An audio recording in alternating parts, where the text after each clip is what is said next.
Hello and welcome to the latest episode of the AEG Show. I'm your host this week, DG3. Yep, I have to say it slow because these guys never call me that. And we never will. No, I am not the best host. The best host is gone this week. Our typical JB is doing some family stuff this week. But as always, I have Marlon with me, the Honduran heartthrob. How's it going, buddy? You gotta kill it with that. Okay. Hey guys, what's up? Jesus Christ. And then Gustavo. Hey, everybody. Everybody calls me Gustavo, although I hate it. Just call me Goose. Call him Goose or Gus. That's why I call him Gustavo, because he refuses to call me. But anyway, and we have a very special guest this week. You've probably seen a lot of her stuff on our Twitter, because we retweet her all the time. We jump in her streams all the time. And that is Chitose, right? I said it right? Yep, you said it right. Hey! I know when we first started following you, I kept saying Cheetos. So like in my head, I'm saying Cheetos, and it was just not right. That's why I hopped in one of your streams one time. I'm like, what is that? Like, what does that mean? So if you want, you can go ahead and tell us what exactly that is and where it came from. Well, hi. First of all, I'm Chi. You can call me Chi for short. It's easier that way. There we go. No one says Chitose. It's just always Chi. Chitose comes from I had a hard time picking out a name for my LARPing group. I do medieval combat sports. So I beat the shit out of people with foam sticks, essentially, while dressed up in medieval gear, like usually like a tabard or armor and stuff like that. And I had to come up with like a warrior name. And I'm like looking at baby names. I'm like, oh, Chitose, it means strength of 1,000. I'm like, oh, okay, let's just do that. And it's been there with me for the past 8 years. Yeah, most people call me that. Even my IRL friends and stuff call me that. So. Permission to be frank. Yes. So I thought you named yourself after this small town in Japan called Chitose, Hokkaido. Oh, that's okay. I get like, what anime is that from? Like, I get all sorts of weird stuff. So. That's awesome. Yeah. So we got a few things to talk about tonight. We're gonna talk about TNF, or the Northern Front, which is it's a Discord server gaming community that she runs with some of her friends, and then we're gonna talk about Twitch and Mixer and the pros and cons of that, and then competitive versus single player video gaming, and then of course The Last of Us 2 got a release date this past week, so we cannot have an episode not talking about that. And then we're going to talk a little bit about Xbox and xCloud, just kind of throw something else in the mix. So first of all, the Northern Front, what is that all about? The Northern Front is a gaming community where gamers can come together and play games. Usually people who don't have other people to play games with in multiplayer settings, such as like League of Legends, Smash Brothers, or they want to get extra practice in with some other people. Usually just like a casual place to hang out and meet other people who play the same game. We are doing things outside of gaming. We are holding meme contests and art contests and other sorts of things. We do social events. We have on Fridays, we do a party game. So like Jackbox, or we'll play Cards Against Humanity. We'll get together, bring your own booze, hang out, just chill, talk crap about one another. It's usually a pretty swell time. That's awesome. You got a couple friends that you run that with, or is that kind of like your thing? Did you start it, or? So I run it with a few of my friends. I run it with Naki Tenchi. He's been with me for like ever. So we started as a streaming. We a year ago. I'm going to tell you a little bit about the birth of the Northern Front. That's exactly what this is for. I'm sorry.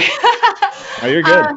We ran a streaming community called Team Multiverse. We helped Twitch streamers get affiliated. We wanted to teach streamers how to get started on Twitch and wanted to provide a positive environment for that. We ended up closing it down. I had a lot of IRL stuff going on. Naki did too. We had disagreement in leadership. So we decided to take away a lot of the streaming aspects and make a whole new community, which that's what I wanted to do with the Northern Front, was make a whole new community and make just a lot of good things out of it. I do have a stream team that I do promote. and in return they promote us. Right now we only have one person on it because I did restart my stream team. So I'm always looking for streamers and stuff like that to help like promote as well as help promote us. But yeah, it's just we do have, so it's me and Naki as leaders, and then we have game leaders. So we have game leaders for every single game, such as Smash Brothers, Monster Hunter, League of Legends.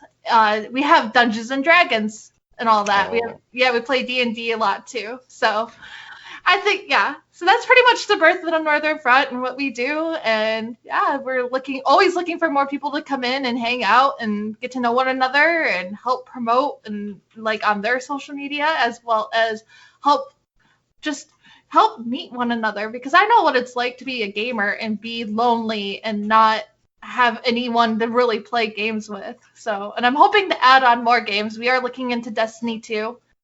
And we're looking at Gears 5 Horde mode as well. I was told that you're looking into that. Yep. And a lot of we do a lot of shooters. We're looking more into Rainbow Six as well. Just a bunch of different games that we're looking into expanding on. We just need to get the proper leadership and the proper setup going for it. But yeah, that's the Northern Front. So I have a question regarding the leaders. Like, what is the responsibility, or what are the responsibilities of the game leaders for each individual game? Is it like to sort of shepherd new people in, or to provide some sort of like a leader, what kind of role do they play?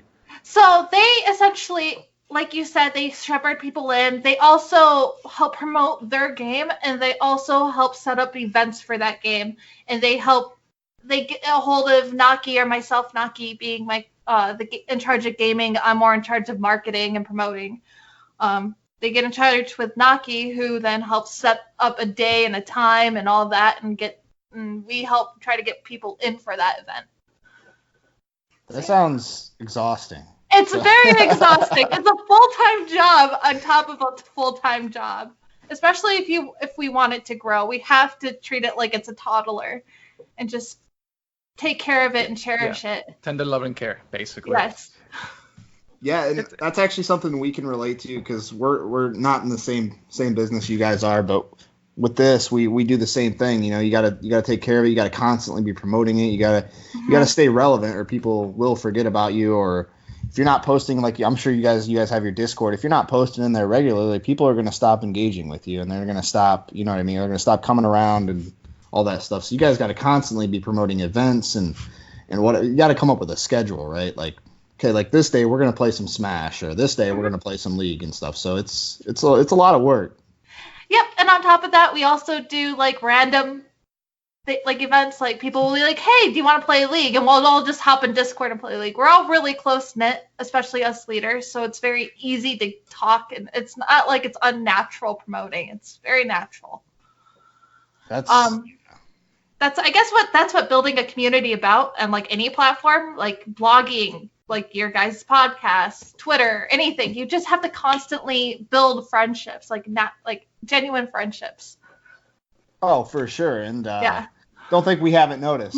We know. No, I know you guys know. You guys are pretty good about that. You guys, you guys, like not even just you. We've had a few people from your community, promoting our stuff and retweeting our stuff. So it's actually really cool to like, not even just like build your own community, but like to merge with these other communities in a sense, and just, you're separate, but you're still friends, and you're still able to grow, alongside each other and stuff like that. So it's really cool. You know what I mean? Like, I'm not really a big internet guy.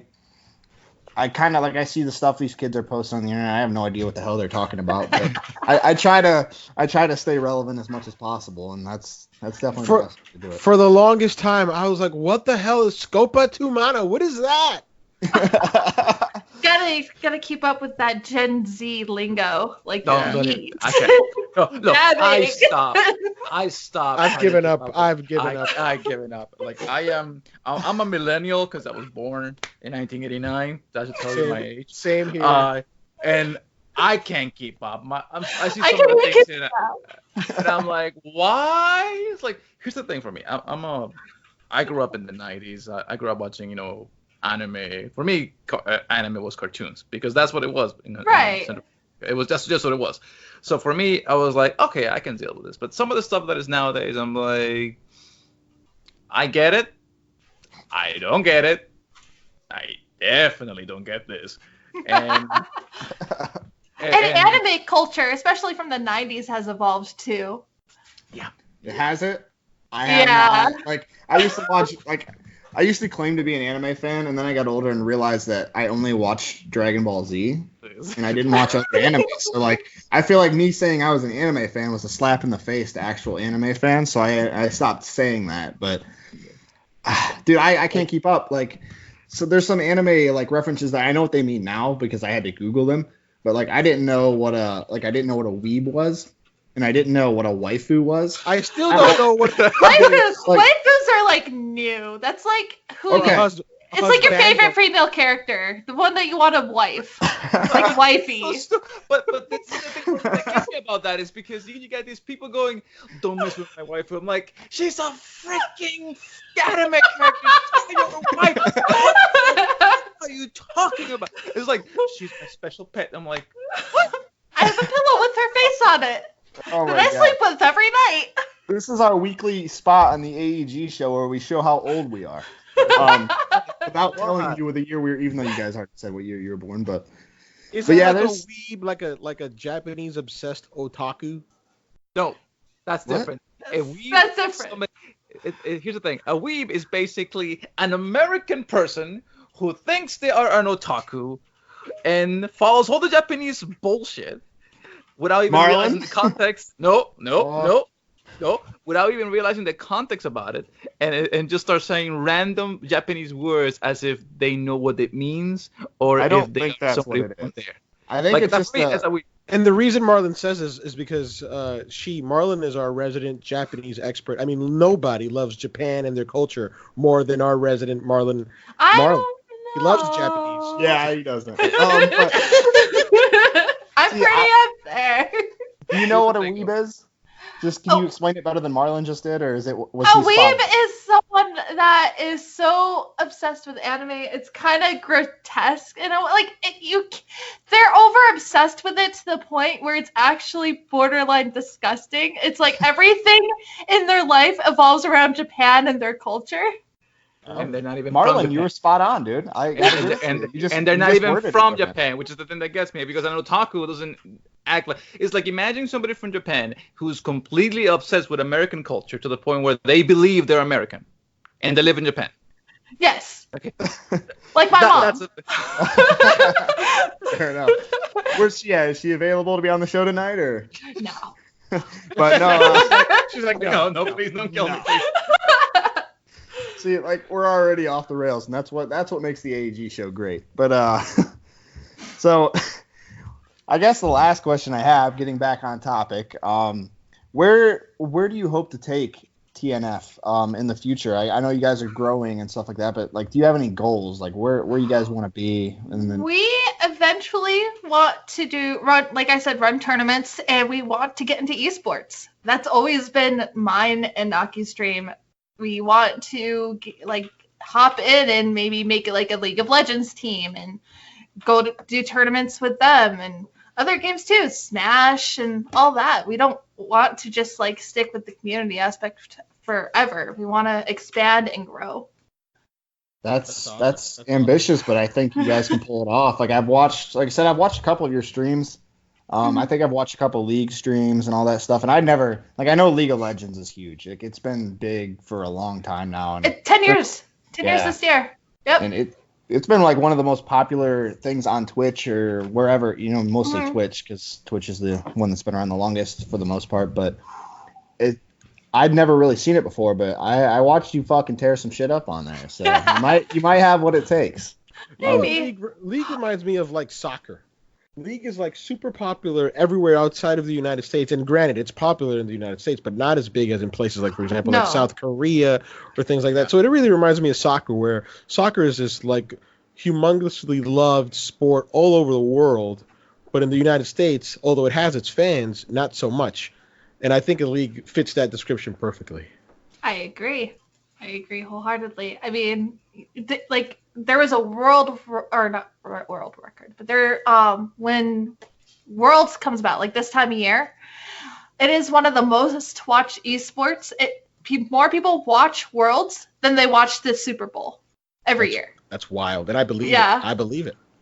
Yeah, so that's fucking insane. Yeah, I want to get into that, even with not just like League, like StarCraft and some of these other games. Like I know we've had several interests in that as well, but yeah, that's. I don't want to put you in the spot here, but I think I'm going to, because I'll be honest, I'm not really much of an esports guy, but and I promise I'm not going to talk about Gears 5. But because of Gears and Halo 5 in particular, I've watched quite a bit of esports on YouTube and Twitch, and I've realized like these games have like such a huge community, such a huge following. So, like, what would be a plan of yours to try to crack into that? Like, what would you, or not so much what would be your plan, but what would you like to achieve going forward in the esports arena? Well, first of all, I want to build a community involving these games. I don't want to just, like, build 5 people and say, hey, we have an esports team, and not have a community to back them up. I want to build a community evolving around those games so I can eventually pick people and try them out and be like, oh, hey, you're really good. Maybe we can just start a team based on that and start doing some semi-casual or semi-competitive tournaments and go get higher than that. I don't want to just jump in there and be like, oh, hey, this is our team when we don't have a community to back them up. I got you. You don't want to be like a gimmick or something. Right. I want to be the real deal, not for sure. Mm-hmm. Because I've seen it happen. I've been in some communities or esports communities where they're like just starting out, but they have a team but no community to back them up. Yeah, there was this I saw Microsoft puts out like this video series. It's like 40-30 minutes long on like their Gears esports, and like there's like a lot of drama, and I'm like, oh, this, like, I don't want to be reductive, but I'm like, man, this sort of feels like a reality TV show. I'm not really liking this. Like, I'm in it to watch them play the matches and destroy each other. I'm not really in it for the drama. You know, I don't watch reality TV, but it sort of felt like that. But then it hit me. I'm like, oh, this is who they're marketing towards. They're marketing towards this demographic. This is sort of the people that they want, you know, them to watch their product alongside the hardcore PvP players. And I think they even had like an all girl esports Gears team, and I was like, wow, that's awesome. I mean, like, they weren't any good compared to the guys, unfortunately, but like, they could still hold their own. And I was like, that's kind of cool. That's awesome. Right. And I think that goes with anything. In order to market yourself, even with like TV shows, even with Twitch streamers or YouTubers, there has to be some conflict. There has to be some drama in order for them to get out there, or else it's just kind of plain mundane. Like, you can't always be positive all the time, you know? For sure. Yeah. You preach it to the choir on that one. Right. And they gotta draw the audiences in too for revenue and stuff too. So they've got to do that whole spiel. So it's a necessity, whether, you know, you like it or not, I guess. Like, so it makes sense, especially to draw more people. Even like people that aren't necessarily gamers will watch that kind of stuff, especially if you add in that level of like drama and all that. So. Like, you have to have some sort of controversy sometimes, you know, like not all the time, but a little bit. Yeah, for sure. No, you do though. You absolutely do. You gotta have this guy who's on this team who's a fucking dick, right? And then you gotta have this guy who's like a sweetheart, but he's like I don't know. I don't know where I'm going. Like, you gotta treat it like a boy band almost. You gotta have the good guy and the bad guy, and oh man, it's like the Backstreet and the Boys. Weirdo. The weirdo, yeah. That's why we have Marlon. He is our entertainment. The weirdo right here. Oh man, he set himself up for that one. He knew it too. He's like, I'm owning it. As soon as he said weirdo, I'm like, oh, something's coming his way. Yeah. But and so moving on from that, obviously you guys have started building quite a bit. I've noticed your follower count go up and all that stuff. Like, we are at 110 right now in the Discord. We don't have. We're still beginning. We did start just a couple months ago, actually promoting and bringing people in. So it's been really nice, and we usually get about 5 to 10 people in the event. And it's still the beginning. We're still opening. We're still trying to draw people in, trying to show what we are and all that. So. No, that's good. I mean, if you can get 10 people per event, that's impressive. That's a good one. Yeah, because we do the I'm not going to talk about it too much, but we do a Gran Turismo Sport Championship, and I saw that. Getting 10 people a week in that is tough. Like we've done it, but it's real pretty grind tough on that one. It really is. So like if you can get a consistent 10 people every week, if we could do that, that'd be awesome. But we if only Gran Turismo was any good. Yeah, whatever. Whatever. So Gran Turismo is like the real racing of racing games. Like it is the most, in my opinion, it is the most well simulated to real life. No, not really. It's probably about as close as you can get on console. That's what I'm saying. But on PC, you got things like iRacing, and iRacing is probably about as close as you can get. But yeah, Gran Turismo, I think it's up there. I mean. It's her opinion. Awesome. You can't tell her opinion is wrong, can you, Dalton? I don't think so. Gosh, why are you gonna be so I love rude? Gran Turismo. I grew up on it. Like I got the first one on my PS1. My favorite racing game is Midnight Club, so I mean. That's wrong. Not it. Wrong. That's wrong. Incorrect. That's fine. It's like saying Final Fantasy VII is the best one. Oh, great segue. Yeah. Great segue. To that one next. What did I get myself into? We all know that there's a remake coming up for Final Fantasy VII. A lot of us are excited for it. I know Marlon and I are. Goose doesn't have good taste in video games, so we're not going to talk about him on this one. But you're excited for it. That being said, like before we even start this, I do want to say I'm going to do the stereotypical Final Fantasy VII is overrated. I really believe that, but it's still a fantastic game. I love it. Mm-hmm. I enjoyed the shit out of it when I played it. But that being said, how excited are you for this remake? Like, I mean, I want to say 7. Okay, so I 7. Yes. So here's why. 7 is probably like it's not even top 5 for me in the Final Fantasy listings. There is it for me. No, it's not even top 5. 9 is my favorite. Like, but I'm gonna get to that. But 7, I'm excited for it though because it might actually make me love it more. It might actually because the whole battle system's changing, and all of that, and just seeing our favorite like the characters come to life like in a 3D way. It looks like the gameplay looks phenomenal, and I actually might enjoy it way more than I did originally on PS1. Right, and with voice acting and stuff like that, it might help the storytelling and the pacing of the game a little bit more too for newcomers and even people like me. So, yeah, I think it might help the game out too, for sure. Oh, for sure. Yeah, and that's I agree wholeheartedly, and that's what I've been saying on Twitter. It might actually make me enjoy the game and might make me think it's a little less overrated than what the fans make it out to be. Right. Correct. Fair enough. I will. Wait a minute, but we can't just stop it there. We want Chi to talk about her impressions about the trailer she saw and maybe talk a little bit about the reaction video she made. Oh, dear God, no. I did make a reaction video to it the day it came out. I was just so impressed with how everyone looked. That was like pretty much my reaction. Were just like how everyone looked in the trailer, especially. Right. Well, I'm an Aerith cosplayer, so I dress up as Aerith. Oh. Yeah, so I dress up as Aerith. So it's like, oh my God, my reaction's like, I'm gonna have to remake all these costumes and all that. That was my initial reaction. Dude, that trailer where she came out in like the red dress. Yeah, oh my God. I was like, oh my God. I'm like, girl. This is amazing. Because I played that game when I was little. Like that game came out when I was 6 years old. So right. Oh wow. Yeah. Here's how really this is my reaction to that trailer. When I saw the Aerith, like just seeing her smiling towards the camera, and you're like, okay, this girl is absolutely beautiful. This is gonna hurt like a motherfucker when I see that thing being done at the middle of the game. And I'm thinking to myself, there's gonna be some random motherfucker who's gonna put like a soaring paling behind that freaking thing as a cosplay for and I'm like, you piece of shit. Yeah.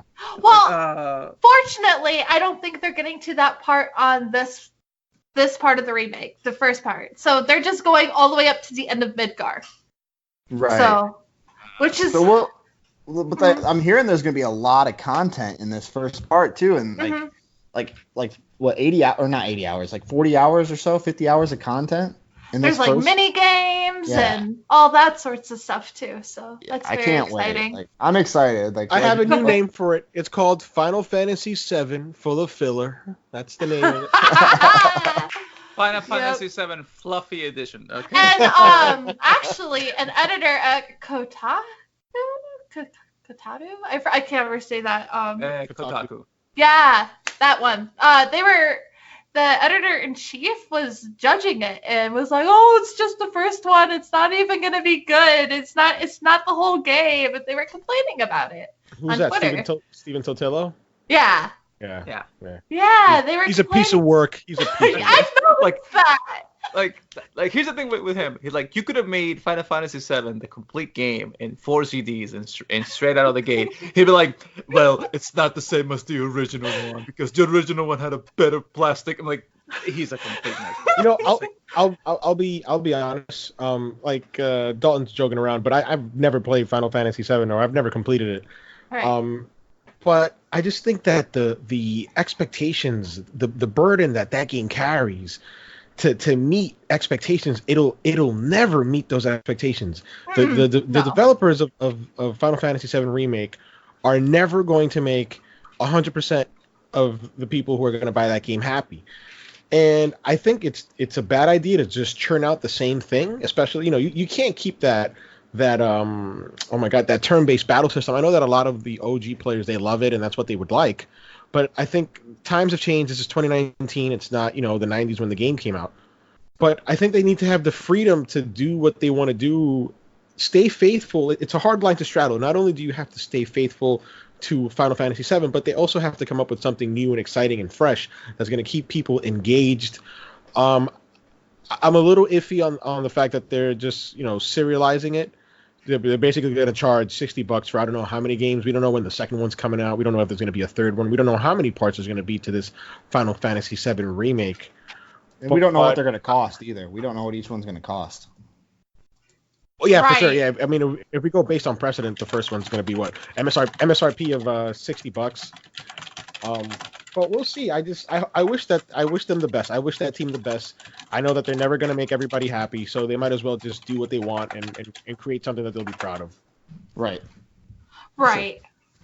Oh, go ahead. Sorry. I just want to say I know I speak for a lot of fans and a lot of people that are excited for this game here, and we're gonna buy it no matter what. Square knows that. I know that. Like, I'm buying every part, even if every single part is $60, right? I'm buying every. Marlon bought it like 3 times. Marlon bought 1, 2, and 3 in one shot.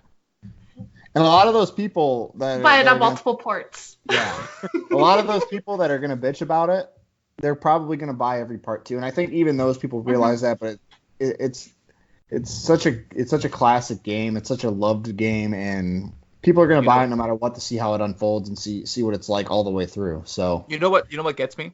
This is the thing that gets me. And you people know what happened. What happened when Final Fantasy VII Remake got announced? We saw that beautiful collector's edition that was $330, and you paid for it right away. Yep. I bought it, and I'm like, okay, you know what? This is a beloved series that I've been waiting almost. I want to see Tifa die again. Oh, for Christ's sakes, man. Or whatever, Aerith. He already killed Tifa, for Christ's sakes. Okay, here's the thing. I think I just committed blasphemy. Sorry, Final Fantasy fans. Yeah, you have committed blasphemy right now. It's like me saying Final Fantasy X, Yuna dies. Titus is the one who stays alive at the end. Like, spoilers. Yeah, seriously. That's your mouth. Oh yeah, man! Like, you haven't seen playing this game in like what? It's 20 years old, dude. Right. The statute of limitations is already up for this game, even for me who hasn't finished it. Well, here's the thing for me though. It's that when the sequel for Final Fantasy VII comes out, because we know we're gonna make 2 sequels on it. I bet you they're gonna go, well, you bought the $330 edition with the Cloud bike. Now we have the Final Fantasy VII with Sephiroth impaling Aerith for another $330. Would you pay for it? And it's gonna be me. There you go. Have the money. They got me by the balls. What are your thoughts on the serialization of the game? I mean, you got to have some kind of opinion on that, obviously. Of Final Fantasy VII, like how much I think it's overrated and that they have a fan base that's really huge, and I dare not blaspheme Final Fantasy VII, or I will get. No, I think what he meant this is the AEG show. You can say whatever the hell you want. I think what he meant is like, what do you feel like about making basically then grabbing the game and breaking it into pieces and making it like multiple? I feel like they have to. I feel like with how big that game was on disc, like just with the discs by themselves, I feel like they have to if they're going to keep up with the graphics. I feel like they have to if they're going to keep up with the minigames. I feel like they have to if they're going to keep up with everything going on. Like, I feel like one disc or one part of the game won't, like, I feel like if they put it all together at once, it would take years for them to make. Another 10 years. Another, it'll become the next Kingdom Hearts 3. Oh my god, I feel bad for you Square Enix fans, because all you guys complain about, and you guys are so used to it by now, and I know this because of my friend Dalton, all you guys are just so used to just games taking a lifetime to come out. Yeah. And she brings up a... Go ahead, Marlon. Go ahead. No, I was just going to say that he's right. I mean, think about it. When Kingdom Hearts first came out, I was, 12 years old. Okay? No, I take that back. I was 13 years old, turning 14. I'm 30 when that came out. Okay? That should give you the ballpark of how much we right. Games. Like I said, she brings up a good point, though, because if they didn't release it episodic like this, like we're going to get to play Final Fantasy VII Remake next year. Early next year, too. Like, what, March? April? God, it's March. It's beginning of March. Okay, so we're gonna get to play it next year. Imagine how long it would take if they built the whole game and released it. You know, Square Enix. They're gonna be releasing parts of this game for the next fucking 5 years probably. So they had to get something out. Or people. They announced the game at E3 2015. So they had to do something. I gotta put on my devil's advocate hat as I always do. I hear you on it. And I get it. I understand. I mean it. But then I look at a game like Assassin's Creed Origins, or I look at a game like Assassin's Creed Odyssey, and these are massive. These are open world games in every way, shape, or form. They didn't just build a city like in Grand Theft Auto. They built an entire world. They built an entire country in Greece. They built an entire country in Egypt. And you know how they did it? They had thousands of people working simultaneously, crowdsourced development, working to make this a possibility and make sure that this game came out. Right? Why can't Square do the same? Now, I would posit and I'd say, hey, they're gonna milk it for all it's worth, and I don't blame them. If I was Square and I had to answer to shareholders, I'd do the same thing. I'm like, these suckers are gonna bite right up. They're gonna complain and moan and bitch, but when it comes to giving up that dollar, they're gonna give it to us real quick, and we're gonna take it. So we're gonna make many games because these suckers are gonna bite right up. If it was up to Square Enix, it'd be like this. Hey guys, we're here in the AEG show. It's the year 2097. We're finally seeing the next episode of Final Fantasy VII Remake finally released for the PS265. You know, it's like, how do you feel about it? It's like Dalton's like, I was a young whippersnapper when this game came out, and I'm fighting in my head, and then he dies. And then he dies. It will be his great-grandchild saying something along the lines like, well, my great-granddaddy, he loved it. He's not around now to play it, but I'll play it in his stead, or something like that. Oh, my God. It's like, he won you know. So Square Enix, the point of this, Square Enix takes a long time to push shit out. We know it. Look, Final Fantasy 15. Did you play that? I did. Okay. Did you finish it? I didn't. I didn't enjoy it. As much as I did some of the. I'm like solely a PlayStation 1 Final Fantasy fan. Like, my favorite ones are 9, 8, Tactics. I did like Final Fantasy 10 though. Final Fantasy 10 was a masterpiece. And then 12 came out. I'm like, I just played that one recently for the first time. I was like, it's okay. 13 came out, I hated it for the longest time, and I just replayed it, and now I love it. I love the saga. Lightning Returns is my favorite of the 3. But yeah, it's just, I don't know. No, I feel you on that, because I played the PS1 games, and 9 is my favorite of the PS1 games, 8 is number 2, and then 7 is my least favorite, but I still loved it. 10 is my all-time favorite Final Fantasy. I remember that. My all-time favorite game, actually. I got the tattoo, Jack. Oh, that's sick. So I love it. I don't know. Then like 12 fucking irritated the absolute shit out of me. I felt like they could have so much better with the battle system. I'm sorry if there's anyone in the chat that loves 12. I apologize, but no, I think we all hated it. I replayed it when the remaster came out, and I liked it a little bit more, I admit, but I still thought it was kind of garbage. Yeah. And then 13, I'm glad you brought that up, because I started playing through 13 again as well. And although it runs like shit on PC for some reason, but it runs smoothly on mine. It runs good on. It doesn't run good on mine. I can't even lie. Like, I've got an RTX 2060. Did you see that? That was a dig at you, dude. It was. It runs well on mine. Yeah. 13 runs like shit. 13 runs like shit on mine. I don't know why, but yeah, I liked it more. I have not played through 2 or Lightning Returns yet, but I always said for the longest time that Lightning is, like, although 13 weren't my favorite games, Lightning was one of my favorite characters. So Lightning is pretty well written, in my opinion. Yeah, I think so too. You have to dig deep in those INI files, Dalton, and mess around with the settings, dude. Yeah. Gotta push up my glasses like anime characters do. Yeah, no shit. Just make sure you don't get into knife tap issues, okay? Like a certain person with gears, okay? Here's the thing, though. Go ahead, Marlon. Go ahead. Here's the thing that gets me. Like, when it comes to Final Fantasy games, and we give Square Enix a lot of flack and stuff like that, but they are not, scared to basically rewrite how you play, RPGs. If you look how Final Fantasy VII was compared to Final Fantasy VIII, and Final Fantasy VIII was compared to Final Fantasy IX, it totally different systems. Even though they still have that old, real, time strategic way of playing games, you could tell that they were going in a different direction.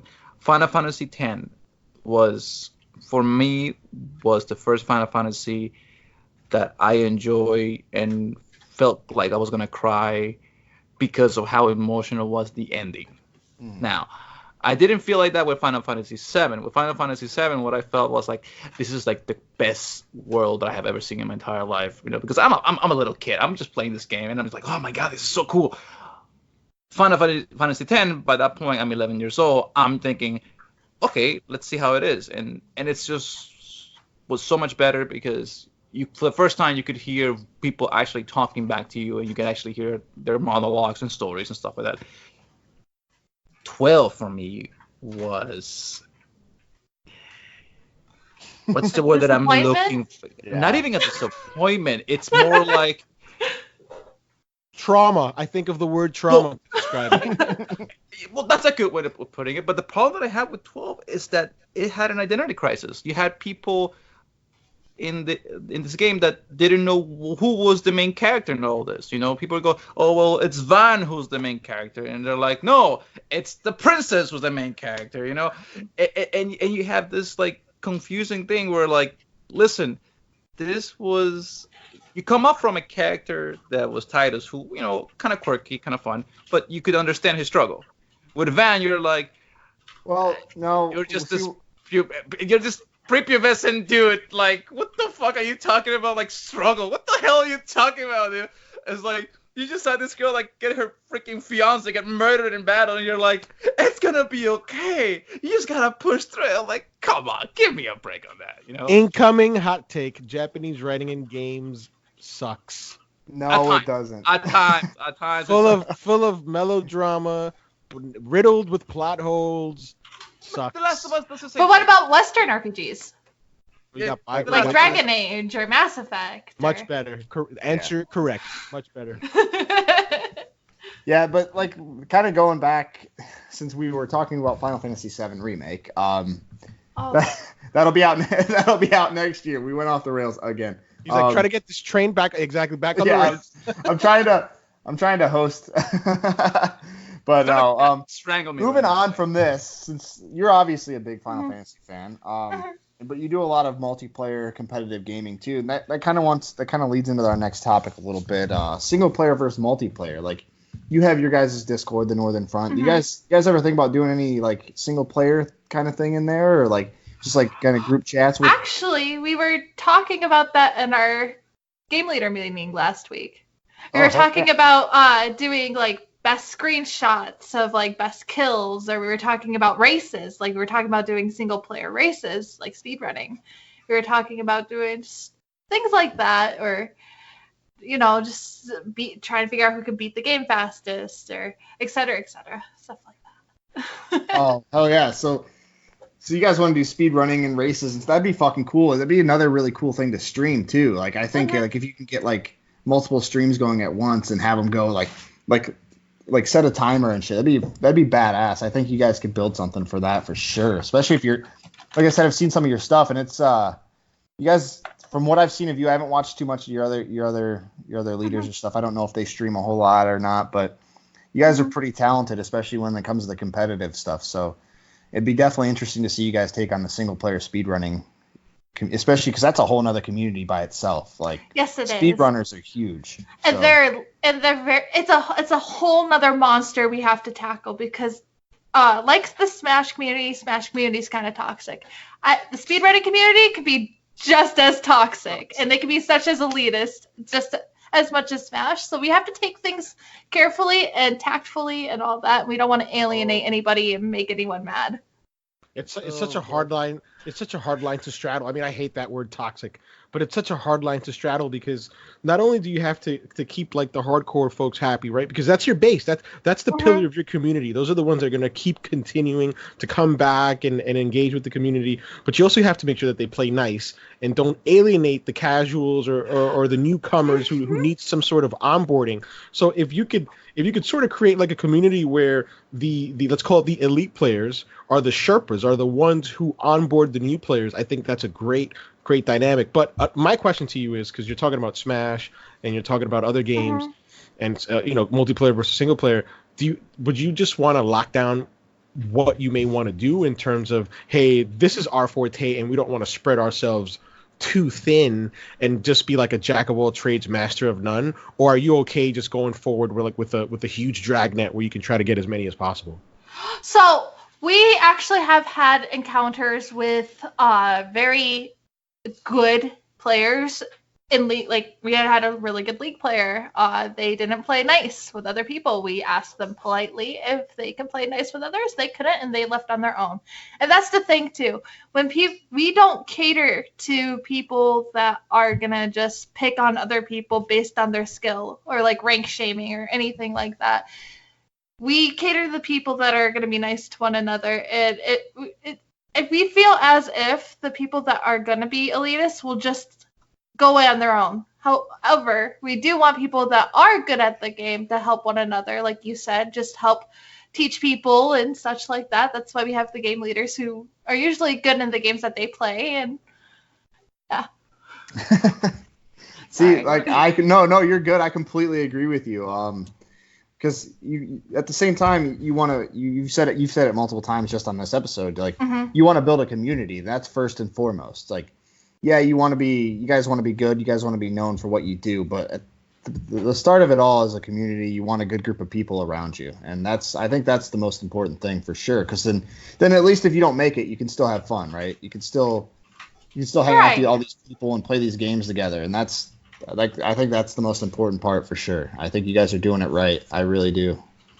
And we want like, even with like single player games, like, get back on that topic that you guys wanted.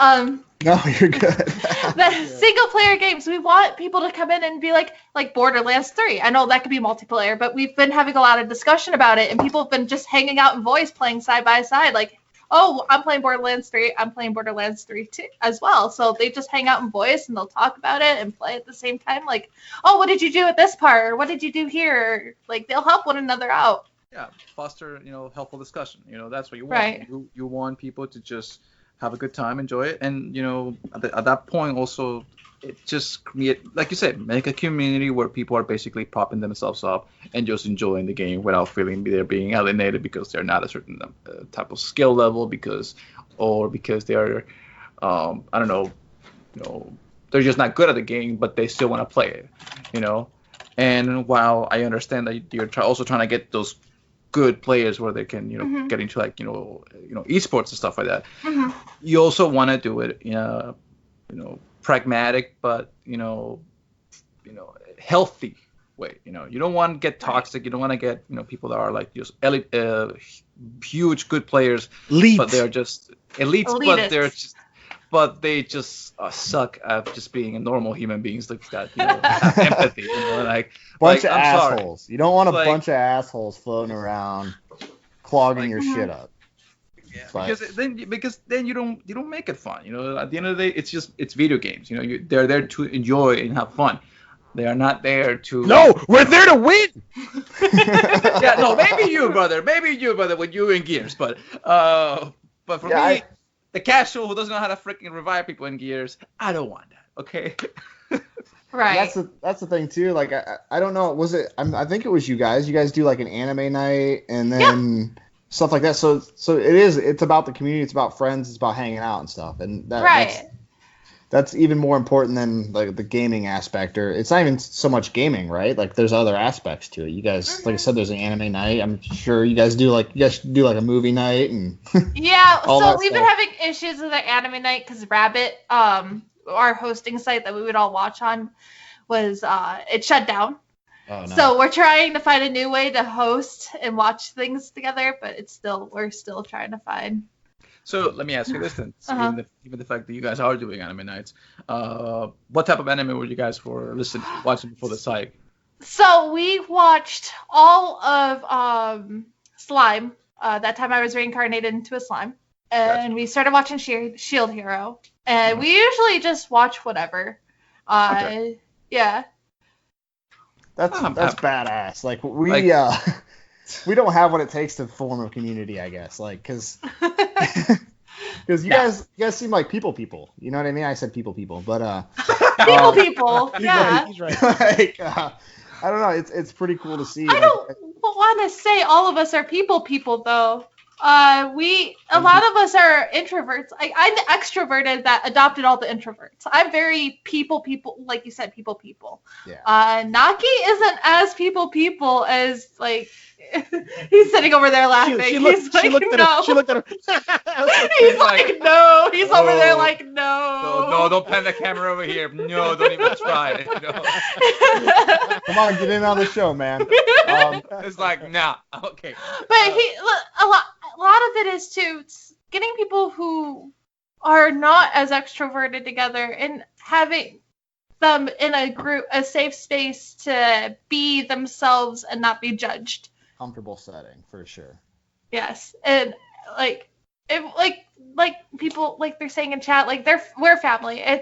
We've been together. We've been friends for about 1.5 years, almost 2 years, back when Team Multiverse was a thing, and now we have the Northern Front. And I'm hoping that this continues to grow, and it will, especially with the leaders that we have and how everyone is really invested into it and all of that. I think so too. I think you guys are definitely going about it the right way. Like I said earlier, even if you guys don't like make it in the esports thing, you've got this awesome community that you've built and that you're still building, and you've got that to fall back on, and you guys can still get together and do all this stuff whether you're professionals or not. So I love the way you guys are handling it. It's thank you. Definitely really cool.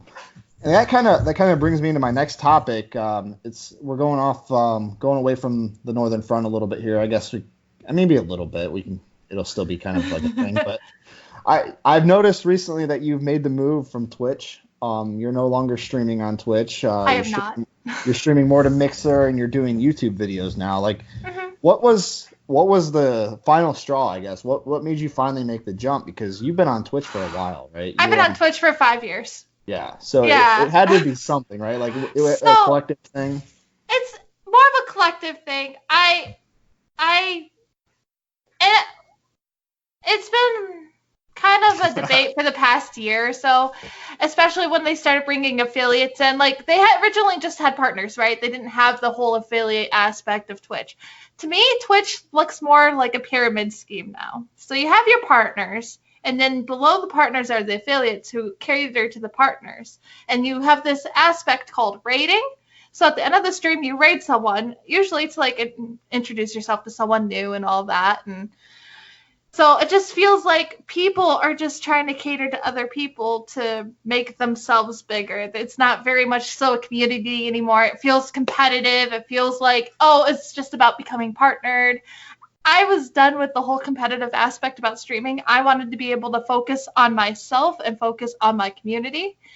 And so I feel like the move to Mixer, which I really love about Mixer, is they have co-streaming, which Twitch you can do on other platforms, but Mixer, they make it really easy to do. And Mixer caters more to the Battle Royale games. They don't really have much of an RPG fan base right now, so it's still really small, and I feel like I can grow on there along with other RPG streamers and bring my community over from Twitch to Mixer, and yeah. I gotta tell you, Twitch must be doing really, really shitty right now because they lost two of their biggest streamers. They lost Ninja and they lost Chi. So they're hurting right now.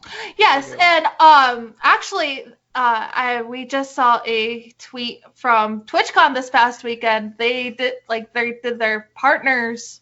The partner party didn't go so well too. So I heard about people like getting roofied and shit. Yeah, one of the partnered streamers got roofied. Oh my god! They got to put Bill Cosby back in his jail cell. What's going on? Oh. This is unacceptable.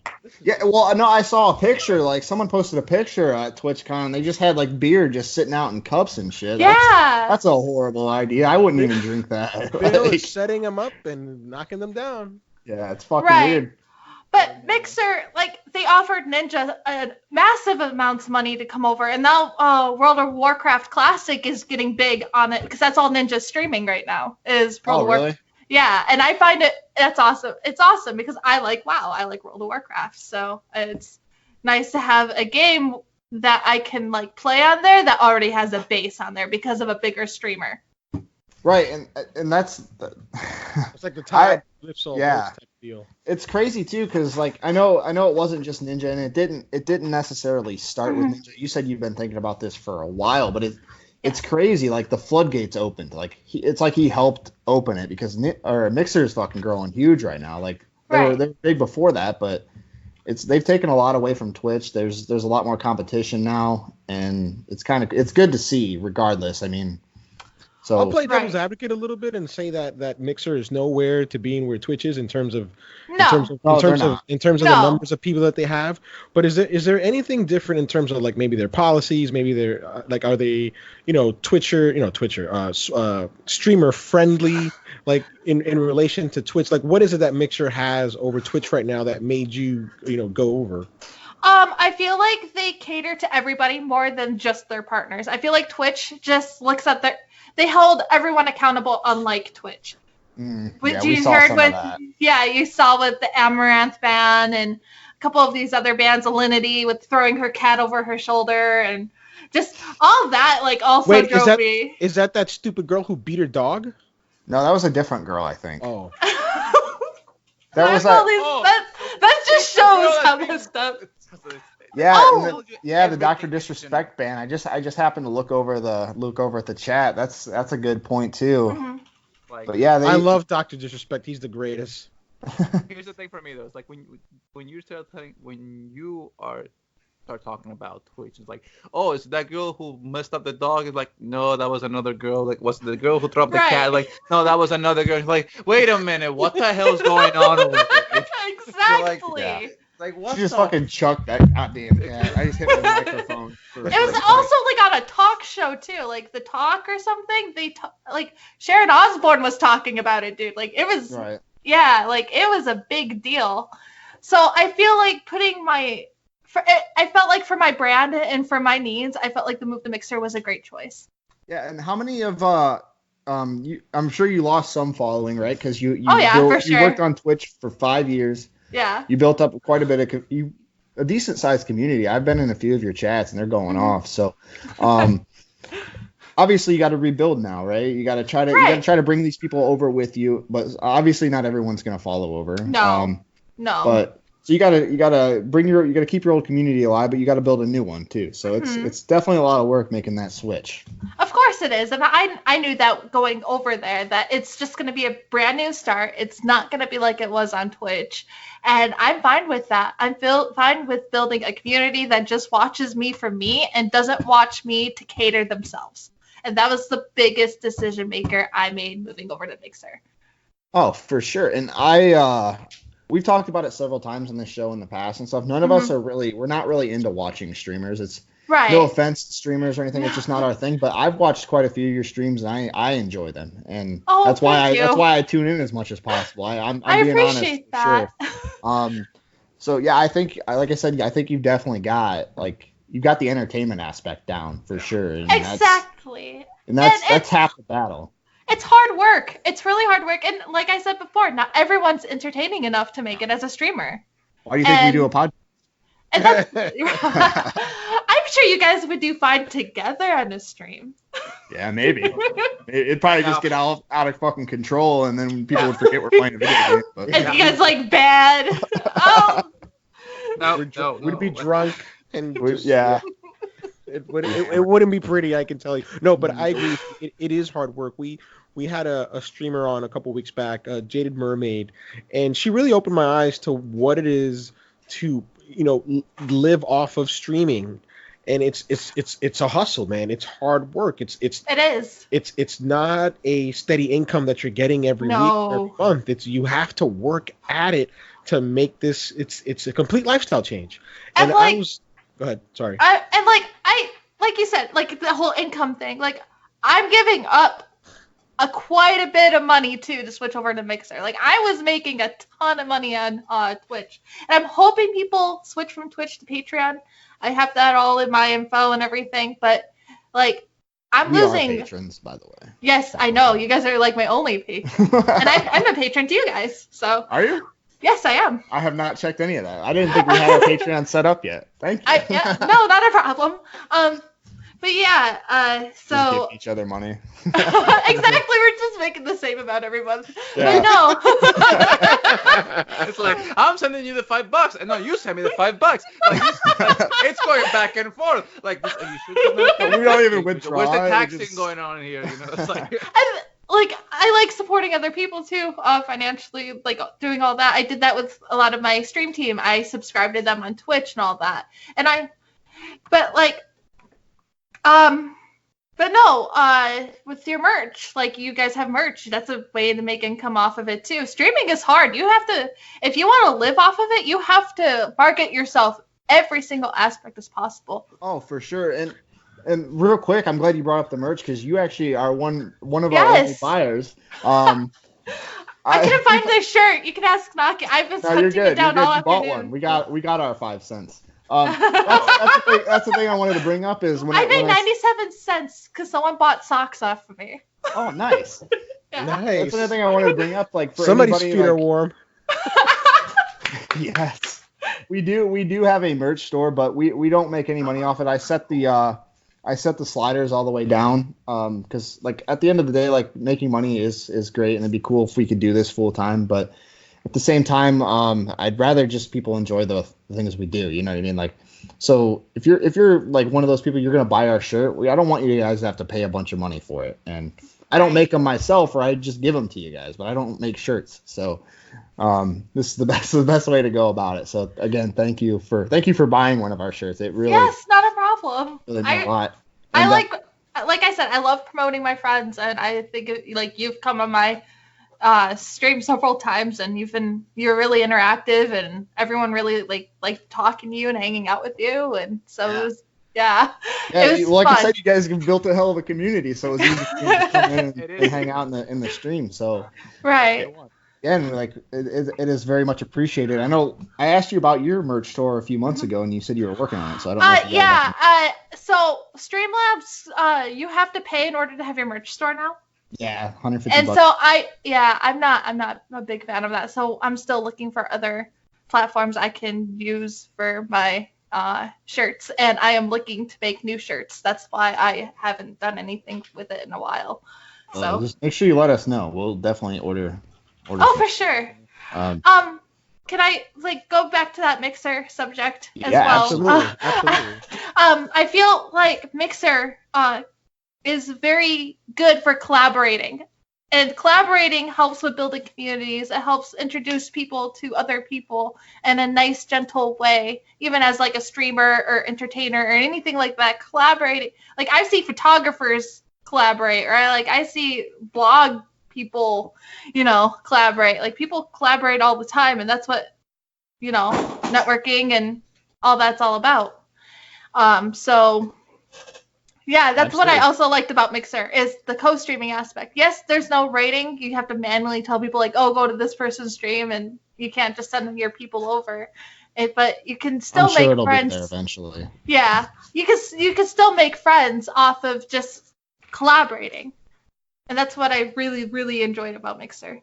Yeah, I think that Mixer as a platform is still lacking lots of the things that Twitch has. But I think that sooner or later they are going to catch up, and I think that they're going to make a serious run. I think that Ninja won't be the only big get that they'll have. I think Microsoft is gearing up for next generation, and we've spoken about this on the show, but I think that they're going to use Mixer as a platform to get their first-party games out in the limelight, and they're going to use people like a Ninja, like a Dr. Disrespect, big name, streamers to come to their platform to try to sell their games. So I think that Ninja is just only the beginning. I agree wholeheartedly. And that's why I want to make the move now, so I can get started on my fan base, so I can build from what I had on Twitch on another platform. That's a smart move. Yeah, I agree. I agree. However, I don't recommend the move to everybody. Like I said, the RPG community is still very small. The speedrunning community is still really small. But if you play a game like a Battle Royale, Mixer is so good for you. That's right. Who they cater to, is people who play Microsoft games. Even Minecraft. Minecraft is another one, too, that they cater to. Yeah, and I think Goose makes a very good point. He said something quite a few weeks back, maybe months back, I don't even remember, back when Ninja first made the switch, and I think they're going to use, he thinks they're going to use Mixer as a way to promote their first-party titles as well. Yep. They got... I'm not sure if Ninja played any Gears or not, but I'm sure he did. There was a big controversy over it. Oh wow! I didn't know about that. Yeah, I think he was the first streamer in the world to showcase some of the campaign gameplay, which he did on Wednesday, the Wednesday before the early launch day of Friday, the 6th. So I think on the 4th, he played it, and the internet blew up, right? They're like, oh, blah, blah. And I think we spoke about it on the show. I'll be honest, I don't remember. But to the fans out there, what did you expect, right? He went over to Mixer. Seriously, what did you expect? And it wasn't something that he stuck to. He streamed it, and I'm pretty sure he fulfilled his obligation to Microsoft, and he just started streaming whatever else he wanted to stream. Yep. And the thing that gets me about this whole situation with Ninja is the fact that you have all these people saying he betrayed them, and I'm like, what? No. What? No. Microsoft offered. It's a business. It was a business thing. Yeah, that's all it is at the end of the day. Even as a small streamer, it's still a business, and you still have to make the best decision for your brand and your business, and that's what Ninja did. I'm glad that you said that, yeah, because a lot of people, for whatever reason, they don't think that way. It's just they think a lot with emotions instead of their head. But I really appreciate that you said that. Yeah. And I feel like people who are getting really emotional about the whole Ninja switch and whole Twitch versus Mixer aspect right now are just people, like I said, people partner streamers who feel they're getting screwed by Twitch, or because they are. Twitch is trying to figure out where a lot of partners' income is coming from, because they don't just get a partner. Partners don't just get an income from Twitch. They get an income from a variety of sources. Yeah, sponsors merch, and all that. And Twitch wants to take away partner income because they're getting getting other income from all these sponsors. They want to pay them less. That's fucked up. Yeah, and that's another reason why I really didn't care about being partnered as much on Twitch as like a lot of other people like who obsess over it, because I knew like Twitch, like you don't get much from ad revenue. You pretty much get everything that you have from Twitch as an affiliate. Mm-hmm. Like the only additional like thing that you would get from Twitch is like maybe like that verified and ad revenue. That's it. Yeah, I think that's one of the great things about Mixer. Like, hopefully, and I said it a couple minutes ago. I don't consider them a serious competitor, but hopefully, Mixer can because competition is always good, right? Competition in the open market is always a good thing, and hopefully, Mixer can provide enough of a challenge to Twitch where Twitch will be something along the lines of, all right, we've got to change it up, right? We've got to do something to take care of the people who brought us to the dance and kept us there. We can't treat them like crap, you know? Like Twitch is doing to their streamers, exactly.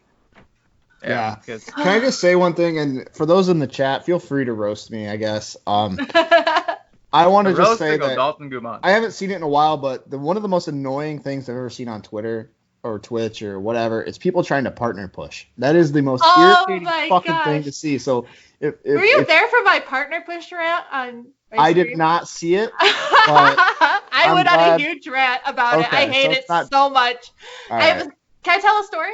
Yes. Go ahead. Oh my god. So, okay. I don't care. The birth of Team Multiverse was created from someone who was trying to partner push. We were in another community, but he was trying to use it for his own personal gain. He was going to close down the community once he was partnered. Oh, what a dickhead. So we all just like left and we made a community. It was great.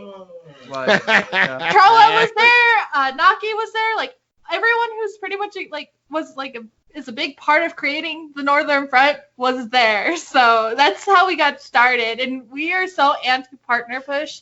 And we like like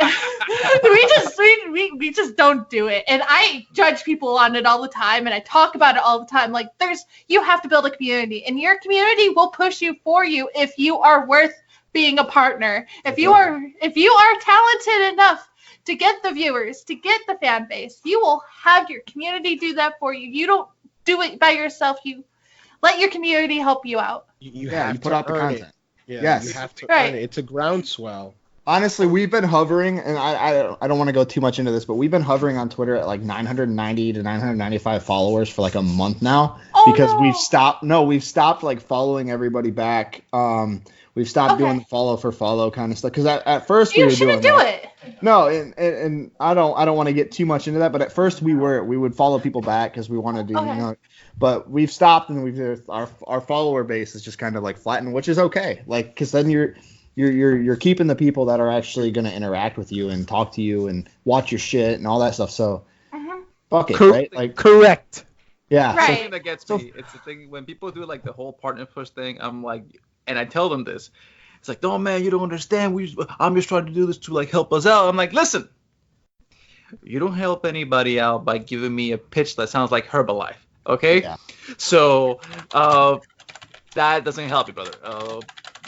If your whole shtick is to be like, listen, when you make it sound like you're one of those like cheesy, sleazy salespeople that are just basically trying to get a cut out of something that you haven't even done, I'm like, brother, like, listen, do yourself a favor, go find some other nut job that you want to work with. That ain't me, okay? And that's the thing about streaming communities too, and that's why I'm so anti-streaming community, is because they're pyramid schemes. The person at the top is just getting all the benefits. It's not anyone else in the community. I don't care if they have a stream team or not. The only reason why I want a stream team is like so we can help each other out. It's not for like not to get big or anything. It's to promote the community, not each other. Exactly. But like these streaming communities, like I don't know if you heard of Royale streamers. They do like partner pushes all the time because like that's what they're known for, and it's like the worst thing ever. But bottom feeders, these are the bottom feeders of Twitch. Yeah. Yes, and like they promise all these things to all these like non-affiliates and affiliates, like, oh, we'll get you partnered. But at the end of the day, they don't care about you. They don't care. Like they can only care about themselves. You know? Yeah, and I'm not gonna name drop here or anything like that. I don't want to be a dick and start calling people out, but we know firsthand how that goes. We knew somebody on here that was just like that. We I know had who them you're on our talking show, about too. And I know who you're talking turns about. out they're just playing this pity party role. They're taking in all these donations, and people are falling for it and all this stuff. And it's not the kind of community that we want around us. And I'm glad it's all over now. But it's just, oh man, it's so fucking. I don't want to be that teenage girl that says fake, but it was fake, right? It is. And that's why I left Twitch, is because everyone was acting like that, and I was so tired of it. Yeah, you know? Exactly. And because that's what people I would just want to be part. I don't care. I want to watch someone who's actually entertaining, you know? Yeah. Mm-hmm. And that's kind of like what we did. We stopped doing that kind of stuff. We still put out our show every single week. Right. We still have our listeners. We have the same amount of listeners we've had, and we haven't really grown a whole lot, but we've kept a loyal community, it seems like, so far, and that's more important than anything. Yeah. Right. And I see you guys all the time. You guys are building valuable friendships by having people on the show too. Oh, we love it. We love having it. I'm enjoying this. Thank you so much for having me. Thanks for being on. We really appreciate it. We get to sit together and talk about a bunch of shit like this, and that's half the fun right there. Mm-hmm. So I agree. But I think what gets me is when you have somebody who is like, you know, when you're trying to like do like collaboration stuff like that, and you're trying to like get people together, like, listen, you know, let's get Chitose here, let's have some fun, let's just prop each other up and just have a good conversation at the end of the day, like, and it doesn't matter if somebody, you know, let's say for example 2 months from now, you know, she blows off and she goes and she becomes like this great streamer and stuff like that, you know. And like when you see, you're like, wow, that's Chitose. Like she worked hard for it. She'll enjoy it, you know. But then you have people who's like, oh, and then we reach out to her and she's like, I don't know you, motherfucker. I don't know you guys. But then you have those people like that. It's like, hey, yo, what guys? the hell, man? It's like what the? It's like. As a matter of fact, that episode I did with you guys, you better delete that, or I'm suing you. I was never on that episode. That is a false. That isn't me. That is a fabrication. Doppelganger case. That was somebody else. Okay. She'll be like, in fact, wrong. Oh, good. I looked at not me. And it gets me because I'm like, yo, what the hell? Like, listen, we're just trying to help each other out. We're not trying to like, you know, leech off each other. You're like, just have fun and just enjoy it. But you have people like that who like, the minute they get a little bit like more famous, they completely just like throw everybody under the bus. Well, I knew you and you knew me when I was, but there's people too that are like, oh, well, I've been around since the beginning. Why don't I get anything out of this? I'm like, you have those people too. I'm not going to lie. I'm that guy. I'm not even going to lie. I'm like, listen, I'm not a bandwagoner. I've been here from the beginning. I don't expect a special treatment, but I would like to be acknowledged for being, you know, to be number one. And I think that's important too, even with streamers. Like I have like the same maybe 3 or 4 people since the beginning, and then the rest rotate.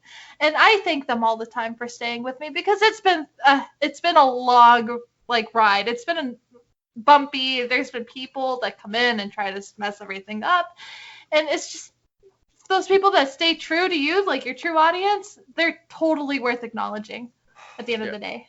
Absolutely. And I've said this multiple times. If you have haters and you have people trolling you and stuff, I think you're doing all right. You're doing good because... Oh, I get that all the time. Yeah. See, we don't have that yet. We're waiting. Like, I thought about making a burner account just to troll our own page. A burner account? Like I said, you get a little controversial. All right, Katie, relax, okay? So we can just talk shit. I was just going to talk mad shit to AEG on Twitter and just blow it up and blow it way out of proportion. That was my goal, but... He's not kidding. He's not kidding, by the way. He's actually thought about this. I haven't done it yet. Katie on all of us, you know, like just. So if you guys ever see an AEG troll page, it's probably AEG behind it. I heard you like that girl who throws her cat on Twitch. Oh, my favorite. Like I actually subbed to her right after. Like, this is my kind of content. God. So speaking of throwing cats and tossing things, mostly cats. The Last of Us 2 got a release date recently. How does that have anything to do with throwing cats? What? It has nothing. It has nothing to do. Nothing to do with cats. No, but it's the only thing I had to segue off the topic somehow by making a bullshit segue.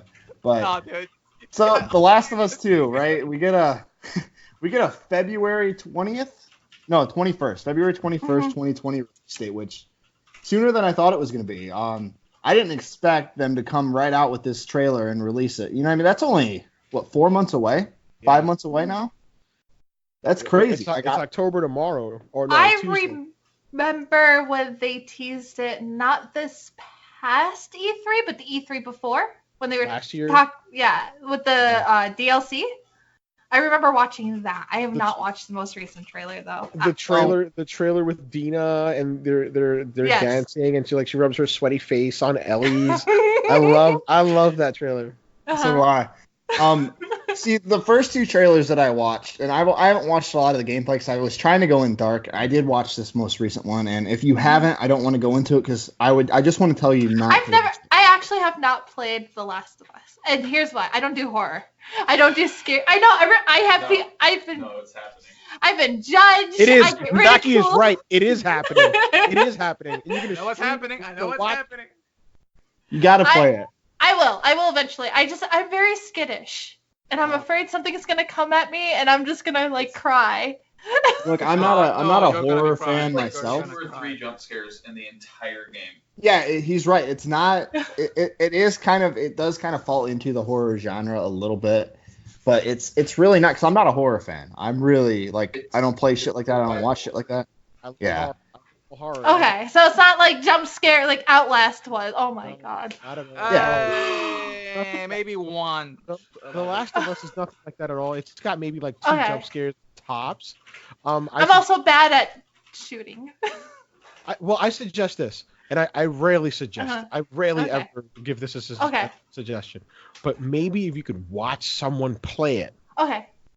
Because it is such an immersive narrative experience. Although I would say that playing it would be best, and you can play it on easy. Wasn't it Game of the Year? It was. It was multiple Game of the Years back in 2013. You can play if you're worried about not being good at a shooter. It really isn't a shooter in that sense. It's less of a shooter than the Uncharted games are. You can play it on easy and just enjoy the story. Because these characters, I think that you're gonna love. I don't even know you, but I can say that I think you're gonna love these characters. They're so good. All right, I will. I'll give it a shot. Here's the thing for one thing that I will tell you about The Last of Us. If you're gonna play it, I would suggest that you play it with somebody else for the first hour of the game. And some headphones for sure. Because if you play it by yourself, that first hour of the game, I will tell you this: you're gonna be needing a lot of pillows. You're going to be needing a lot of things to hold something because let me tell you, that first hour, it puts the tone for the entire game. Okay.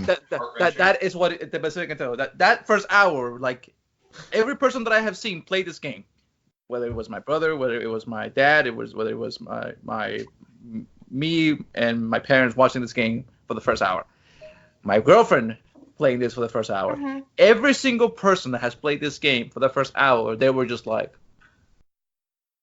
"That's so sad." It's a game full. It's a game full of ambiance. It's a great setting. Yeah. Oh man, I don't think you'll be so much scared. Like the times that I played it, I remember just being in. I won't spoil anything for you, but I remember a particular part when I was in this setting and there were no enemies around. Absolutely no enemies around. It was just dark. And all you can hear the enemies, right? You can hear the clickers as they're called, but you couldn't see them. And you don't really see them at all for that particular section. But just that noise was so great. Yeah. When are they going to pop up? When are they going to pop up? They never popped up. And it was a great moment because I was scared and I was tense that entire time and there wasn't a single enemy encounter. Now that's great direction. For me, for that specific part in the game, this was just me the entire time. Okay. Do you own the game? Naki does, so I might just.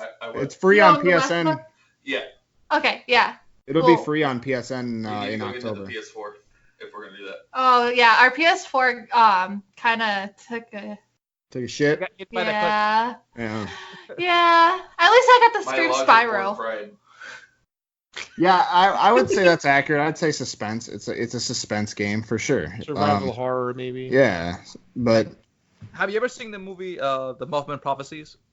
No, I've not. Have you ever seen The Road? No. Oh. Okay, so no any past 20 years. Okay. No, she did say. Wait a minute. To be fair to her, she did say she doesn't do horror. So. At all. I have never seen it.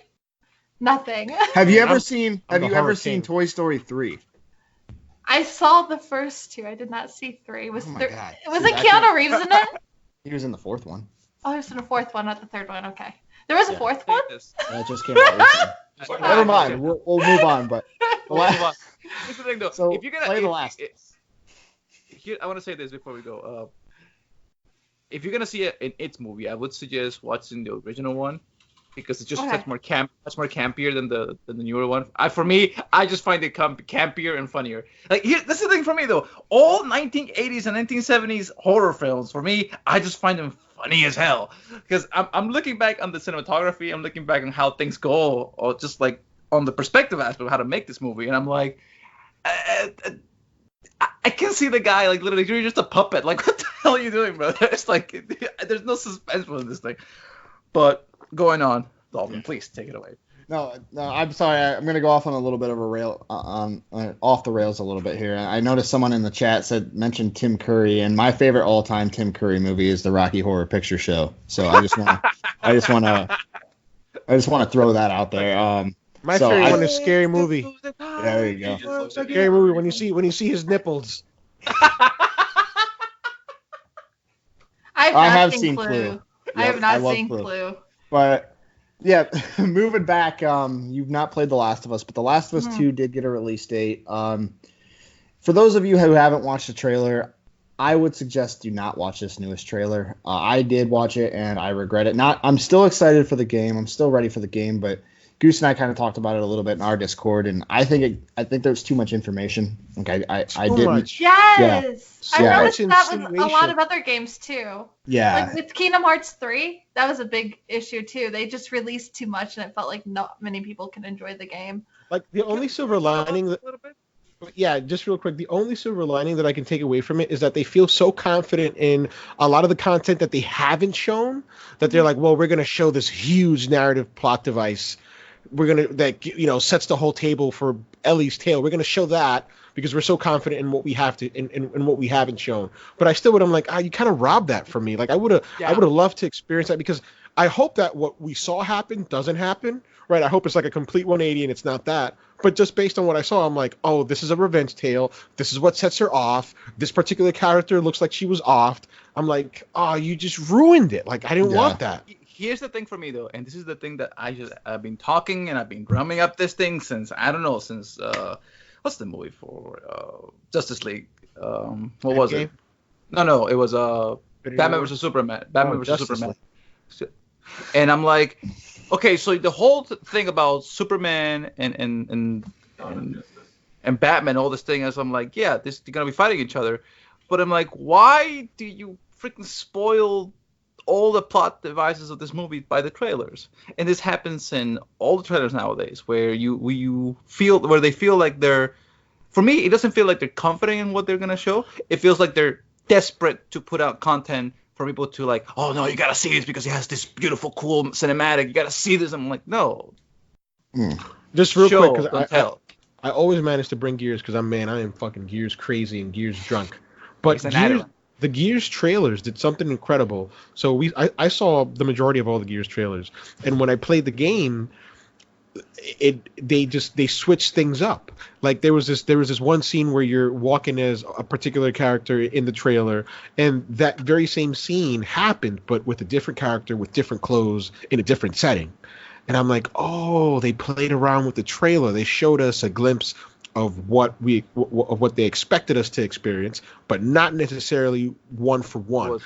And I wish that more movies and developers for games do things like that, because they do spoil a lot with trailers. That's why I try really hard not to watch any of them for certain things. For sure. Like long gameplay trailers, in my opinion, are what really ruined it for me. Like actually like experiencing what it's like to play the game, especially like Final Fantasy 15, where they showed a ton of gameplay trailers for it. Yeah, over the course of 10 years. Yep, changed the name and everything. But yeah, so I didn't want to do this episode without talking about The Last of Us Part 2. We typically don't really talk about stuff like this when we have guests on, but I feel like this was huge, right? Like a lot of people are waiting for this game. It's arguably going to be one of the biggest games this generation. in terms of like popularity and sales and stuff like that, and it's gonna sell, right? I'm buying it. You think it's gonna be Game of the Year? Absolutely, and yeah. I'll be honest. Dalton knows that I hate hyperbole. He knows that about me. But fucking-lutely, this game's gonna win at least one Game of the Year, and that's a conservative take on it. One Game of the Year, it'll win 100. But I don't know. There's a lot of good contenders for next year. Listen, it's up against Cyberpunk, and man, am I excited for Cyberpunk. I'm excited for it, but not as excited for Death Stranding. I took a week off for Death Stranding.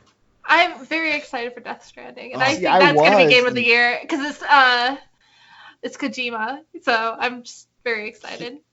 So next year we get Death Stranding, we get The Last of Us 2, and we get Final Fantasy 17, right? Yeah, that's when we get it. We get it in March. 17. 17. 7. 17. 7. Wow, 7. I'm already like 16. I'm already. we fucked 16. We were skipping 16 altogether. We're going to 17, like they did with a freaking iPhone. Yeah, but I don't know. Juice and I, we've talked about this quite a few times. I don't know if that would deserve to be in the running for actual Game of the Year because it is a remake. But what is? Fantasy 7, like. Oh, absolutely. I think it's a remake. Yeah. So like. I don't even consider that. But wait a minute. If it's different enough, like for example, like me and Dalton had this for like our own AEG Show Game of the Year awards with Shadow of the Colossus, where I think it was his personal Game of the Year, but we didn't even put it for the running because it was just like a 1-to-1 remake, even though it was like really pretty. But if Final Fantasy VII Remake is different enough, right, then maybe it should deserve it. I think it just depends on the content and the gameplay. Like if it's different enough. I think the plot's still going to be same for same, but I do think that with the new battle system, and I do think with a lot of the side quests and all that, it will be a different game. Right. But yeah, like you said, though, Last of Us Part 2 is going to be going up against a lot of games next year. Mm-hmm. There's already a ton that are announced and that are coming out next year, so we'll see. I think it will. I think it'll win Game of the Year. I don't, like I said, I think Cyberpunk is probably my most anticipated game, but I think The Last of Us 2 will win Game of the Year for sure. Oh, for sure. Yeah. I have a hot take on this. Mm-hmm. Uh-oh. I feel that there's going to be something in The Last of Us 2 game that's going to happen next year when it comes out that is going to be so controversial that it's going to divide the fan base. Oh, I think so too. I knew you were going to say that. Especially with like, it's the main character is LGBT and all that. Yeah. I definitely think there's gonna be some controversy. It's gonna be. I feel like something's gonna happen with this game that's gonna make people just go completely both one way. Either love it or hate it. I want to hope that people are past that by now because because The Left Behind came out in 2014 or at the end of 2013, so people have known that Ellie. Right. For the longest time, like I'll be honest, like. There really should there will be controversy because people are people, unfortunately, but there shouldn't be any controversy over this. We've known Ellie's sexual orientation since after the DLC came out, just like Dalton mentioned. We saw the trailer with Dina a year ago, so we knew that there was going to be a love interest at the very least, right? And moreover, the stories that Naughty Dog crafts, at least to me, it never feels like tokenism. It never feels like we're going to have an LGBT character because we have to fill this quota. We're going to have a person of color because we have to fill this quota. It never feels phony. It's all very organic. And that's one of the things that I love because I'm very wary about things like that, right? When we have PC culture and people try to fit in things just because they want to and they have to fill that quota. I hate that. But with Naughty Dog, it doesn't feel like that at all. It just feels like, hey, this is the story that we want to tell, and it just so happens to have a person of color in the DLC, and it just happens to have a LGBT character for The Last of Us 2. And it feels, again, very organic, very natural, and I'm all for it. So let me ask you this. Can I add something? Yeah, go ahead. Go ahead. But people got upset over Tifa's breast size. I mean, there's just going to be something they're going to find, and that's going to, like... No, Can you imagine that something happened like this in The Last of Us 2? Let's say, for example, you were Ellie in a situation in a town, so let's say this is like almost at the end of the game, and for some reason, Naughty Dog decides that, hey, you're going to have like a section where Ellie is like flirting with some people, and it happens to be a guy. I bet you that happens, people are going to go absolutely bonkers. Mm-hmm. Because they're going to say that, oh my God, they changed Ellie. She doesn't act like that. She wouldn't do that. And I'm like, yo, like, If the writers wanted to do something with the characters, they're in their right mind to do whatever they want to do with their characters. It's their property. You cannot have control over what somebody does with that. It's the fact that people are just gonna get like they get so I don't know what to say. It's like not obsessed, but they get so invested with these characters that they don't see them as just a character. They see them as a part of their family or a friend or somebody who just they empathize with. But I'll be honest. For me, people need to get over that. I'm sorry. I'm just gonna be asshole. Exactly. Kind of, like get over yourself. This is not your character. You don't own them. They're not part of your family. Listen. They're not your waifu. Exactly. They're not your husbando. Like I love Batman. Batman is one of my favorite characters of all time. Right. And if next year DC said we're gonna reboot Batman and Bruce Wayne is gonna be black, I'm gonna be like, all right, let me read it. Let's see what it's about. If the writing is good and I like it, I like it. Who cares? Right? Just get over yourself. Just these characters don't belong to you. They're fictional. Yeah. Right. So fictional, and whatever they do is like. So for example, for me, I am a big Destiny fan. I play almost 3,000 hours into that bloody game. But so when they kill off K6, I'm thinking, you know what? He had a good run. He died. Good for you, buddy. We appreciate everything you did. Some people are like, the game sucks. They kill him. How could they do this to me? I'm like, yo, it's a game. Just relax. Yeah. And they keep people so visceral about it. I'm like, dude, one of the biggest controversies, man. And I feel bad for Naughty Dog. I really don't want this game to be tainted by controversy and outrage culture because it just happens so much, and I'm so sick and tired of outrage culture. But already people were and a lot of it has to do with journalism and games, like the media. They just want the clicks. Like I think Kotaku had an article where they're like, the byline or the title was, "Oh, you kill a lot of dogs in The Last of Us 2," and I loved the response that Neil Druckmann had on Twitter. He said, "Yeah, and we have much more than that too." ... And I'm like, what was the point of that? Like, why did you write that article? Like, to generate what type of interest? Then there was exactly, and then there was this other thing where like people were going off because there was like the fridging. Oh, great! There's another fridging of a female character. I'm like, oh my God, can you just get over yourselves, please? Right. It's like when somebody come up to me, says, man, you heard about that latest article about PETA, about how they're messing up with Pokemon, they're making these creatures fight. Violence, guys. Like, what is wrong with you people? It's stuff like that. It's just how portrayal of video games are by people who don't play them or people who don't even give them a chance. That creates conflict and creates a separated fan base with like any game. Yeah, for sure. And I'm glad. I'm glad, and I kind of wish you hadn't brought it up, but I'm glad you did. The whole controversy over Tifa's boobs, right? Like they weren't big enough, and they were like a lot of these guys like they're posting. And they wrote articles about it too. Yeah, they're like, why does she only have a B cup? And you look at them; those are clearly not B's. Like those dudes have never seen boobs in their life apparently, and it's just fucking ridiculous. It's such a petty thing. And this is the thing, though. Like, you look at them and they go, hey, listen, have you noticed what is a real size D? And they're like, and they go to freaking anime pictures. They put up the freaking overinflated balloons. I'm like, oh, no. You'll hug your waifu pillow some more. Yeah. Like, no, that's not right, brother. It's like and you put up an article like, hey, listen, this is how a regular human being should look like. And they say, listen, we looked back on the original models of Tifa, and they're like, a little bit unrealistic, a little bit unproportionate. It doesn't feel.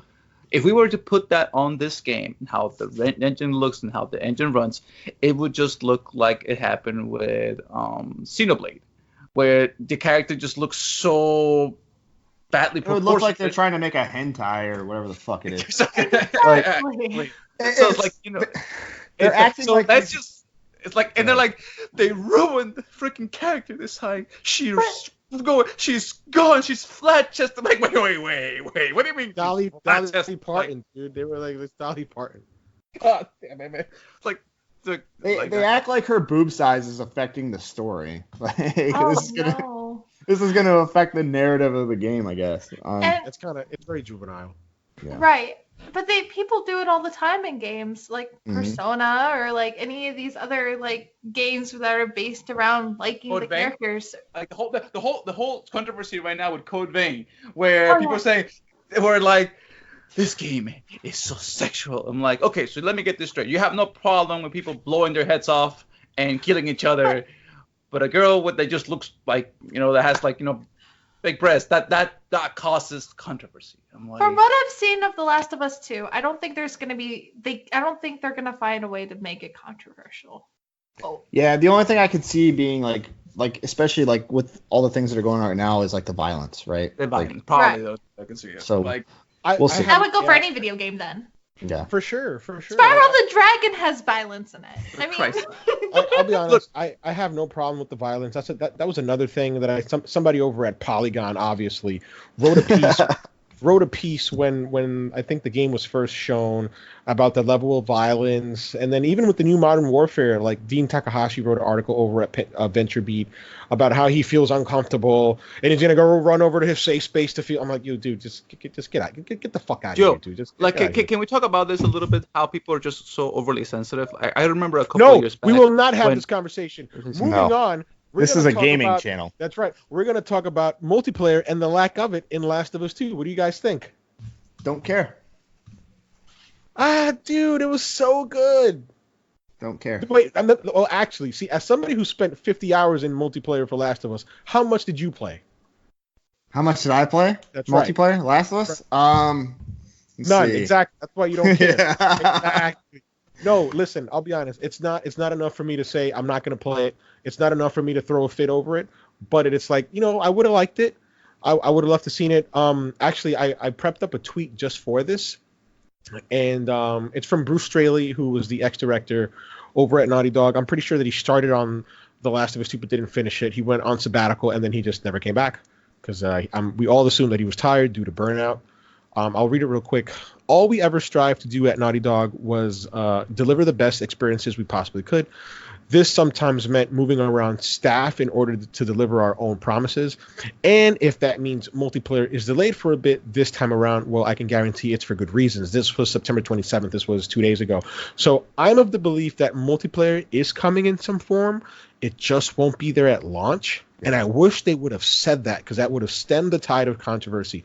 I think that The Last of Us multiplayer was good. It was fun. It was a different, especially in 2013. 2013 was the heyday of twitchy Call of Duty shooters and multiplayer games. And The Last of Us multiplayer was a big fuck you to that. They were like, no, you can't run. And if you run, you're going to get penalized and you're going to die over and over again and you're not going to be successful. You need to crouch. You need to communicate with your friends. This is a slower paced multiplayer game. And if you don't like it, you don't play it. And oh man, I love that multiplayer for it. Fair enough. I think what got me about the Last of Us multiplayer was like Naughty Dog's incessive use of making trophies, having 2 or 3 trophies based on playing that. And for me, it was I spent like 50 hours on it. It's like, this is the thing that gets me. It's like, all right, so and it happened with Uncharted.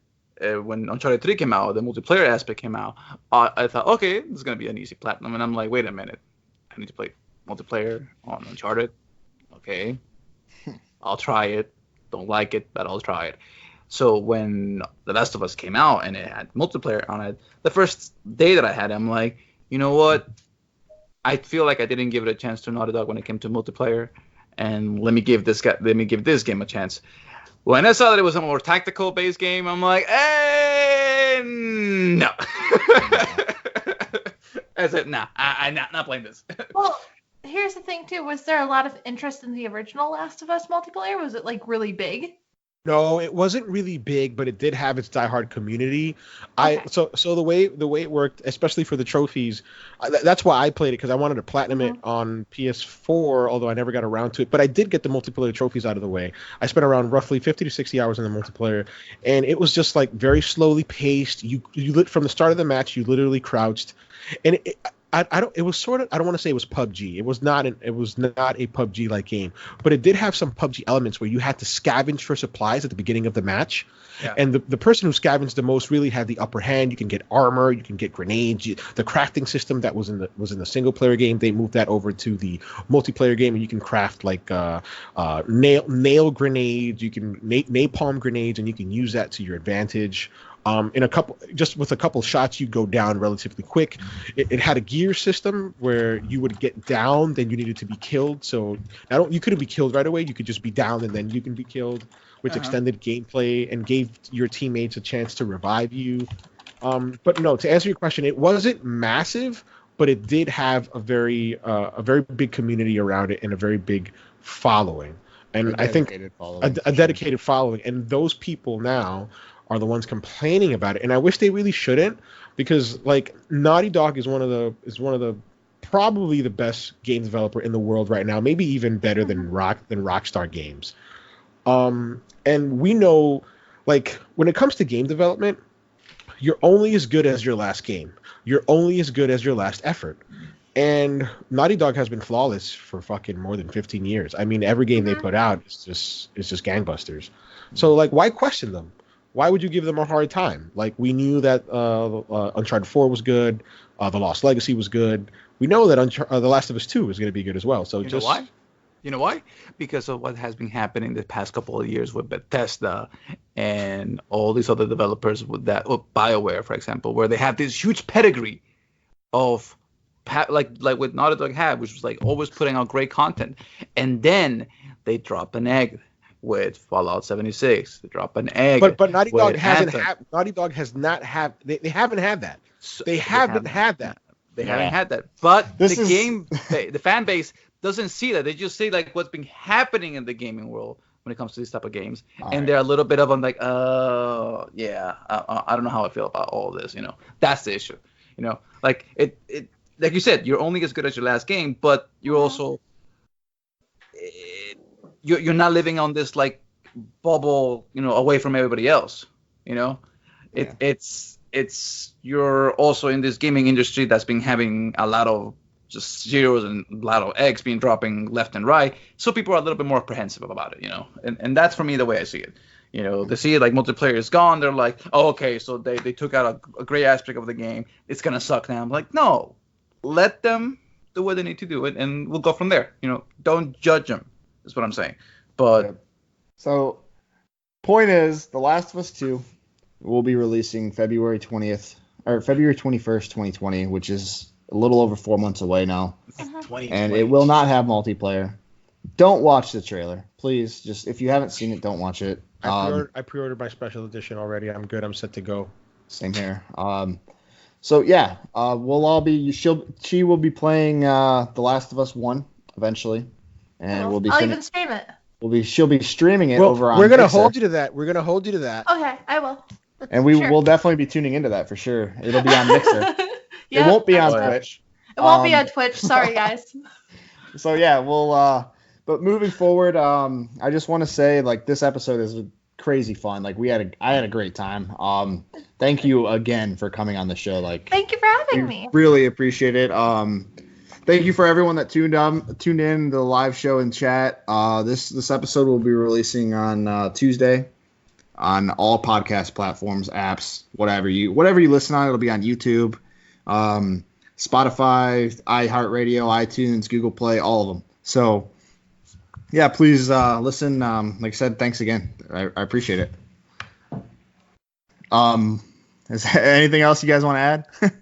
Real quick. Only thing that I can say is thank you, Chi, for being here on the show, and I appreciate you spending time just talking and just giving your thoughts on all the subjects. If you want to plug in everything that you want to plug in, the floor is yours. Promote. You can. This is where you promote. Thank you for spending 2 hours on a Sunday with us. Oh yeah, of course. As you guys know, I am on Twitter, Chitose Official. It's my name plus official. And I am on Mixer. It's Chitose with 2 I's. I did not go on and make the Chitose Official because I was Chitose on Mixer before I became Chitose official. It was weird. Anyway, the Northern Front, if you go to my Twitter, I do have a link to the Northern Front in my bio, and the Discord's in there. You're more than welcome to come and hang out with us and talk and join in on the conversation. We're always talking, always there. Hell yeah. So, but yes, thank you guys for having me. I appreciate it so much. It was so much fun. Thank you. That means even more, I guess. It's just the fact that you had fun on our show. That's the important part. I did. But yeah, that'll do it for this week's episode. Thank you everyone who listened live, and then thank you for everyone who will listen in the future.